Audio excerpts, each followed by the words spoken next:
বিশ্বজুড়ে জনপ্রিয় video editing software Adobe premiere প্রোর মাধ্যমে যখন আমরা ভিডিও এডিট করে থাকি আমাদের কিন্তু নানা ধরনের ইফেক্ট ইউজ করা হয়ে থাকে, যেই ইফেক্টগুলো মূলত আমাদের ভিডিওকে আরও বেশি ইন্টারেস্টিং, আরও বেশি লুক্রেটিভ করে তোলে। সো এরকম একটি ইফেক্ট কিন্তু আমরা এই মুহূর্তে আমাদের এই ভিডিওটিতে দেখতে পারতেছি। আমি সালাউদ্দিন আহমেদ রাজু দি এসি স্টুডিও থেকে আজকে আপনাদের সাথে শেয়ার করব কিভাবে এই ইফেক্টটি আমরা খুবই সহজে, খুবই স্বল্প সময়ে অ্যাডোব প্রিমিয়ার প্রোর মাধ্যমে ইউজ করতে পারি। সো চলুন কথা না বাড়িয়ে চলে যায় আমার মেইন ভিডিওতে।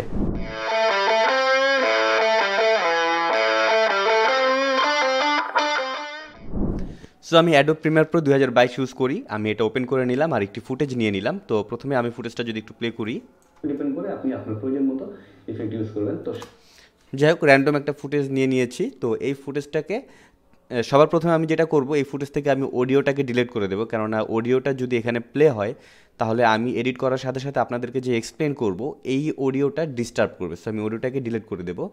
তো আমি যারা জানেন না তাদের জন্য একবারে দেখিয়ে দিচ্ছি। আপনি যেই ফুটেজটা ডিলিট করতে চান অডিও, সেই ফুটেজটা আগে সিলেক্ট করবেন। লাইক আমি এখন সিলেক্ট করলাম, দেন মাউসের রাইট বাটনে প্রেস করবেন। এই যে এখানে দেখেন আনলিঙ্ক লেখা দেখতেছেন। বাই দ্য ওয়ে, আগে একটু দেখাই নেই, আপনি যদি এখন ভিডিওটাকে মুভ করেন, সেটা অডিও ধরে হোক আর ভিডিও ধরে হোক, দুটো কিন্তু একসাথে মুভ করবে, দুটো কিন্তু আলাদা মুভ করবে না, অর্থাৎ একটা আরেকটার সাথে লিঙ্ক হয়ে রয়েছে। সো আপনি প্রথমে ডিলিট করার জন্য প্রথমে ফুটেজটা ধরবেন, দেন মাউসের রাইট বাটনে ক্লিক করে এই যে দেখেন এখানে আনলিঙ্ক দেওয়া আছে, এটা ক্লিক করবেন। এবার দেখেন এটা কিন্তু এখন আর লিঙ্ক নেই, এখন এটা আনলিঙ্ক হয়ে গিয়েছে, একটার সাথে আরেকটার কোনো সম্পর্ক নেই। সো আপনি চাইলে এটাকে ডিলিট করে দিতে পারেন। আমি অডিও ডিলিট করে দিলাম, ভিডিওটাকে আবার একদম শুরুতে নিয়ে আসি। যাই হোক, এটা হচ্ছে আমার মেইন ফুটেজ। এবার এটার সাথে আমি ইফেক্ট ইউজ করব। এটা ইউজ করার জন্য আমাকে এখানে ইফেক্টে চলে যেতে হবে। সো ইফেক্ট এই জায়গায় থাকে, আমার ওয়ার্ক স্পেসে অনেক জায়গা, আপনাদের এখানেও থাকতে পারে। তো যেখানে থাকুক খুঁজে বের করে নেবেন। আর যদি ইফেক্ট আপনারা কোথাও খুঁজে না পান তাহলে উইন্ডোজে যাবেন, ওয়ার্ক স্পেসে গিয়ে এখানে এই যে ইফেক্ট লেখা আছে এটাতে টিক দেবেন, তাহলেই কিন্তু ইফেক্ট অপশনটি চলে আসবে। সেটা আইদার এখানে থাকতে পারে অর এখানেও থাকতে পারে, আপনি আপনার প্রয়োজন মতো টান দিয়ে যেখানে রাখা সেখানে রেখে নেবেন। তো যাই হোক, আমি ইফেক্টে আসলাম। ইফেক্টে এসে এখানে আমি লিখব ভিআর। ভিআর লিখলে এখানে দেখেন ভিআর ডিজিটাল গ্লিচ নামে একটি অপশন রয়েছে। এইটাকে এনে আপনার ফুটেজের উপর রাখবেন। ফুটেজের উপর রাখলেই এখানে ইফেক্ট কন্ট্রোলে কিন্তু নিচে যদি যান তাহলে দেখবেন ভিআর ডিজিটাল গ্লিচ এই অপশনটি চলে এসেছে। অ্যান্ড অলরেডি ফুটেজটা কিন্তু দেখতেই পারতেছেন একটু গ্লিচ ইফেক্ট দিচ্ছে। তো যাই হোক, এইখান থেকে আমি প্রথমে চলে আসবো হচ্ছে ডিস্টরশনে চলে আসবো। ডিস্টরশনে এসে এখান থেকে ডিস্টরশন রেট এটাকে আমি 0 করে দিই। তো 0 করে দিলে দেখতে পারবো, আচ্ছা যদি আমি একটু বাড়িয়ে দিই তাহলে দেখবো এখানে ফুটেজটা এলোমেলো হয়ে যাচ্ছে। তো এটাকে চাইলে আপনি কমাতে বা বাড়াতে পারবেন। তো আমি আপাতত 0 রাখলাম। প্রথমে আমি আপনাদেরকে দেখাবো RGB যে ইফেক্টটা রয়েছে এই ইফেক্টটা কীভাবে ইউজ করব।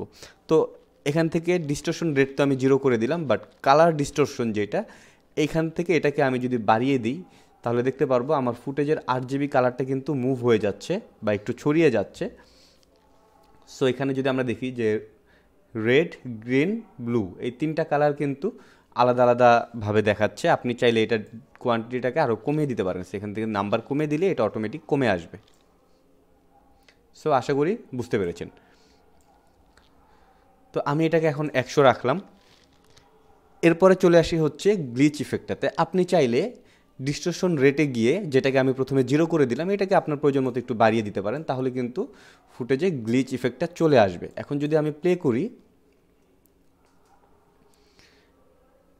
এখন দেখতে পারতেছি ফুটেজে গ্লিচ ইফেক্ট, অর্থাৎ এই যে কিছু গুঁড়ো গুঁড়ো গুঁড়ো গুঁড়ো যে ইফেক্টটা দেখা যাচ্ছে এইটা, প্লাস হচ্ছে আমার ফুটেজের উপরে RGB ইফেক্টটা কিন্তু দেখা যাচ্ছে।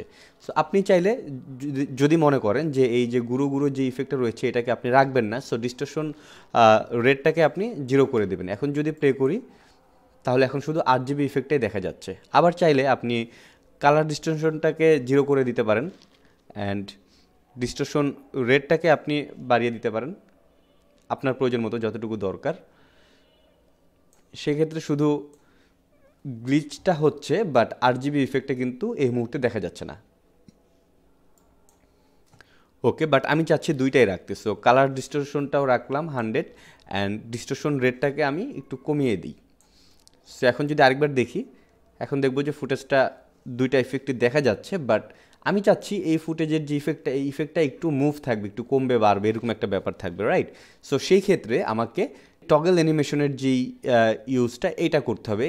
আই থিঙ্ক এটা আপনারা জানেন, যদি না জানেন সেক্ষেত্রে আমি বলে রাখি, এটা দিয়ে আপনি যে কোনো কিছুকেই অ্যানিমেটেড করতে পারবেন। তো যাই হোক, আমি প্রথমে কালার ডিস্টরশনে ক্লিক করি। সো এখানে একটা পয়েন্ট দেখতে পারতেছি, আর এই যে টাইম লাইনটা, এই ফুটেজের যে টাইম লাইনটা, এই টাইম লাইনটা কিন্তু এখানেও দেখাচ্ছে। দেখেন আমি এখানে যদি মুভ করি, এখানেও মুভ করতেছে। সো আমি এখানে রাখলাম, এখানে যখন আমি একটা পয়েন্ট নিলাম, অলরেডি এখানে কিন্তু একটা পয়েন্ট দেখাচ্ছে ছোট করে। তো আমি চাচ্ছি এখান থেকে যখন এখানে আসবে, এতটুকু ধরেন, এতটুকু যখন আসবে, তখন কালার ডিস্টরশনটা এখান থেকে আমি কমিয়ে নিয়ে আসলাম। সো আমার প্রথম পয়েন্টে ছিল হচ্ছে 100, এ পর্যন্ত আসতে আসতে এটা হয়ে গেল 0। সো এখান থেকে এখানে আস্তে আস্তে ইফেক্টটা কমে যাবে। সো আপনার যদি ভিডিওটাও খেয়াল করেন তাহলে দেখতে পারবেন ইফেক্টটা আস্তে আস্তে কমে আসতেছে।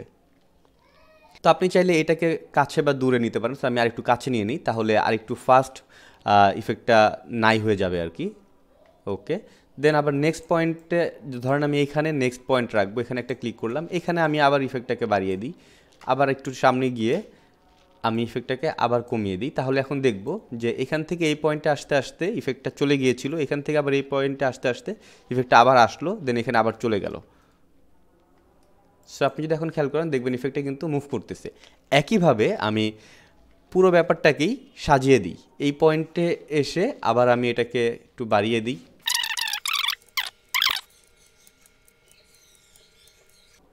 বাস। তো এখন যদি আমি একটু দেখি, আমি দেখব যে আমার এই ইফেক্টটা আসতেছে এবং যাচ্ছে।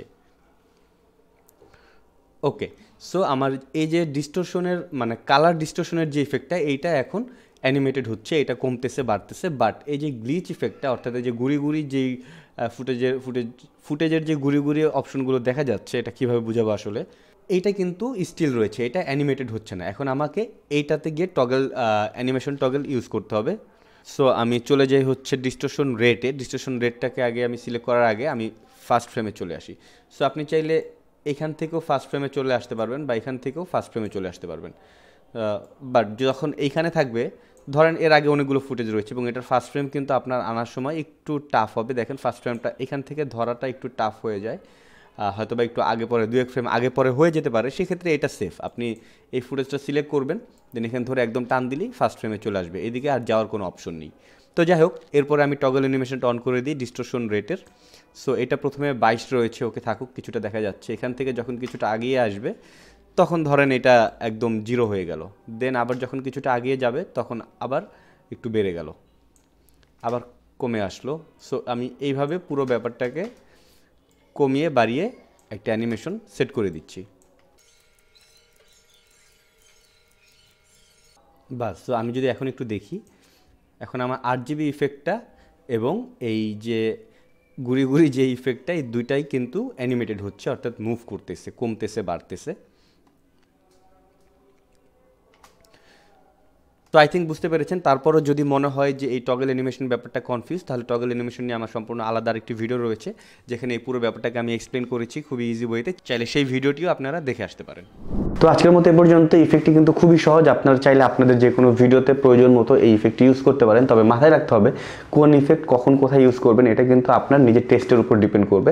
আপনাকে বুঝতে হবে কখন কোন ইফেক্টটা ভালো লাগতেছে, সেটার উপর ডিপেন্ড করে আপনি আপনার প্রয়োজন মতো ইফেক্ট ইউজ করবেন। তো সামনে হয়তো এরকম আরও ছোটো ছোটো কিছু ভিডিও নিয়ে আসবো, যেখানে প্রিমিয়ার প্রো নানা ধরনের ইউজ নিয়ে আমি আপনার সাথে কথা বলবো। সো এইরকম নতুন নতুন ভিডিও যদি আপনারা দেখতে চান তাহলে আমার সাথে থাকবেন, আমার এই চ্যানেলটি এবং আমার এই ভিডিওটি লাইক, কমেন্ট, শেয়ার, সাবস্ক্রাইব করবেন আর আমার সাথে থাকবেন। ধন্যবাদ, আসসালামু আলাইকুম।